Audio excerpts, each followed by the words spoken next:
This happened on New Year's Eve in 2017.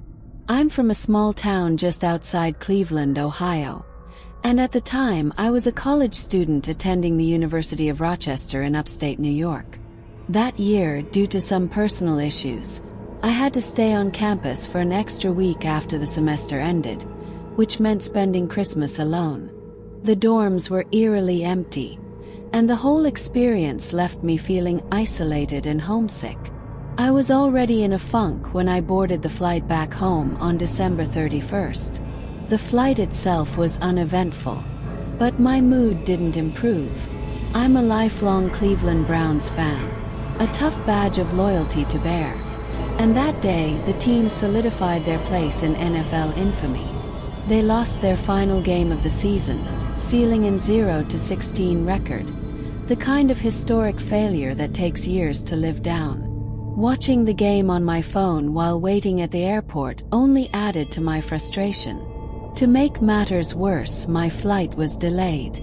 This threw off my family's plans for the evening, as we were supposed to attend a New Year's Eve party at my cousin's house about an hour and a half away. Since I wouldn't be landing until after 8 p.m., my parents decided to take the main car and leave without me so they wouldn't miss too much of the party. I was left with our old spare car and our golden retriever Vera, who my mom thoughtfully left behind to keep me company. By the time I got home, it was already close to 9:30 p.m. I didn't bother unpacking. I just threw my suitcase into the trunk, grabbed Vera, and locked up the house. Vera seemed excited for the trip, wagging her tail and jumping into the passenger seat without hesitation. She was the one bright spot in an otherwise miserable day. The drive started off uneventfully. The roads were mostly empty, which wasn't surprising given the holiday and the late hour. It had snowed lightly earlier in the day, leaving a thin, sparkling layer of white on the ground, but the roads were thankfully clear. I stuck to the back roads to avoid traffic, weaving through stretches of farmland and patches of dense woods. The silence of the night felt oppressive. The only sounds were the hum of the car engine and the occasional rustling of Vera as she shifted positions. About 45 minutes into the drive, Vera started acting strangely. She stood up in the passenger seat, her ears perked and her tail stiff. At first I thought she was just restless, but then she started whining, a low, anxious sound that made my stomach tighten. I glanced at her, trying to figure out what was wrong, but she kept looking out the window, her nose pressed against the glass. I realized she probably needed to go to the bathroom. Reluctantly, I pulled over at the next clearing I saw, a small patch of dirt just wide enough to fit my car. It was pitch black outside, the kind of darkness that feels almost tangible. I grabbed a flashlight from the glove compartment and stepped out, letting Vera out of the car. She darted off a few feet into the snow but stayed within the beam of my flashlight. I stood there shivering, the cold biting through my jacket, when I heard it, a loud crashing sound coming from the woods. It was sharp and deliberate, like branches snapping underfoot. My first thought was that it might be a deer or some other animal, but the noise was too heavy, too purposeful. Vera froze, her ears flattening against her head. Then, without warning, she bolted into the woods, disappearing into the darkness. "Vera!" I shouted, panic rising in my chest.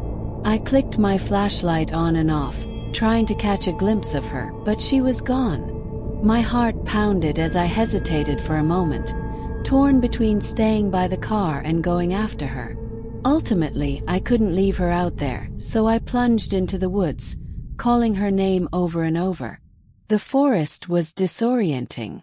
The trees were packed tightly together, their branches casting long, eerie shadows in the flashlight's beam.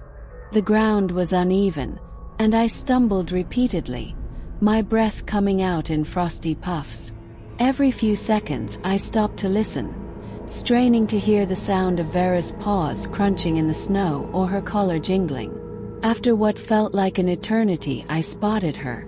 She was crouched low to the ground, trembling, her tail tucked tightly between her legs. She looked terrified. I dropped to my knees and called her gently, and after a moment of hesitation, she crept toward me. Her body pressed so low to the ground she was practically crawling. I hugged her, relief flooding through me. But my relief was short-lived.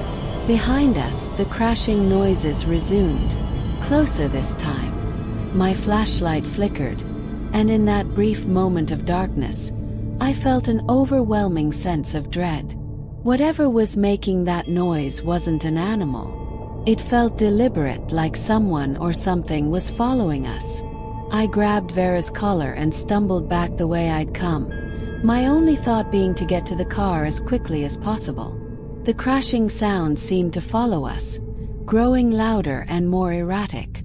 My heart raced as I stumbled through the trees, Vera pulling me forward. Finally, I saw the faint glow of the car's headlights through the trees. We burst out of the woods, and I threw the car door open, shoving Vera inside before jumping in after her. My hands were shaking so badly it took me 3 tries to get the keys into the ignition. As the engine roared to life, I glanced back toward the woods and froze. 3 figures were standing at the edge of the tree line, their silhouettes barely visible in the dim light. They weren't moving, just watching. I slammed the car into gear and sped away, my heart hammering in my chest. I didn't stop until I was miles down the road. Only then did I notice Vera was bleeding. There was a deep cut on her side, just below her shoulder blade. I pulled over and grabbed the first aid kit from the trunk, doing my best to clean and bandage the wound. Vera whimpered softly, leaning against me as I worked. I never told my family what happened that night. I didn't want to scare them, or maybe I just didn't want to relive it. But every New Year's Eve, I think about those figures in the woods and wonder what might have happened if Vera hadn't found her way back to me.